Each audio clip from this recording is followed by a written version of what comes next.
আসসালামু আলাইকুম প্রিয় দর্শক, আপনারা সবাই জানেন জিলহজ মাস আমাদের সামনে। এই মাসের বিশেষ কিছু বৈশিষ্ট্য আছে যা অন্য কোনো মাসে পাওয়া যায় না। বিশেষ করে দিন ইসলামের দুটি অত্যন্ত গুরুত্বপূর্ণ ইবাদত, হজ এবং কুরবানি, শুধুমাত্র এই মাসেই পালন করা হয়। আজকে আমরা কুরবানির গুরুত্ব নিয়ে মুখতাসার কিছু জরুরি বিষয় নিয়ে আলোচনা করব। কুরবানি ইসলামের অনেক বড় একটি ইবাদত। আপনারা লক্ষ্য করে দেখবেন, পবিত্র কোরআনে মহান আল্লাহ তাআলা বেশ কয়েক জায়গায় নামাজের পাশাপাশি কুরবানির কথা উল্লেখ করেছেন। যেমন সূরা কাউসারে 2 নম্বর আয়াতে বলা হয়েছে, ফসল্লি লিরাব্বিকা ওয়ানহার, আপনার রবের জন্য নামাজ পড়ুন এবং কুরবানি করুন।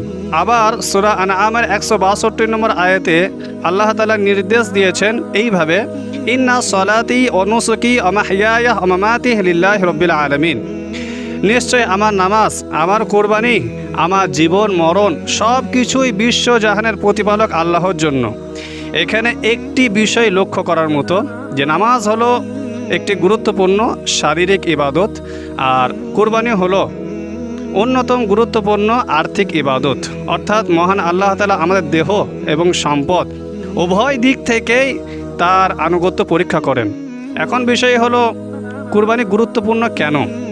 ইসলামের কিছু বিধান আছে যেগুলোকে বলা হয়েছে শাআইরুল্লাহ, অথবা বলা হয়েছে আল্লাহর দ্বীনের পরিচয় বহনকারী নিদর্শন।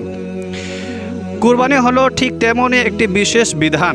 এমনকি কোরআনে কুরবানির পশুকে শাআইরুল্লাহ হিসেবে অবহিত করা হয়েছে, আল্লাহর নিদর্শন হিসেবে সম্মান দেওয়া হয়েছে। এর গুরুত্ব এতটাই বেশি যে রাসূল আকরাম সাল্লাল্লাহু আলাইহি ওয়াসাল্লাম মদিনায় হিজরত করার পর থেকে কোনো বছরে কুরবানি বাদ দেননি। অতএব আমাদের উচিত অত্যন্ত আগ্রহের সাথে, গুরুত্বের সাথে এবং সঠিকভাবে কুরবানি আদায় করা। আল্লাহ পাক আমাদের সবাইকে সহি নিয়তে কুরবানি আদায় করার তৌফিক দান করুক, আমিন। কথাগুলি ভালো লাগলে অবশ্যই চ্যানেলটিকে সাবস্ক্রাইব করতে ভুলবেন না। ধন্যবাদ।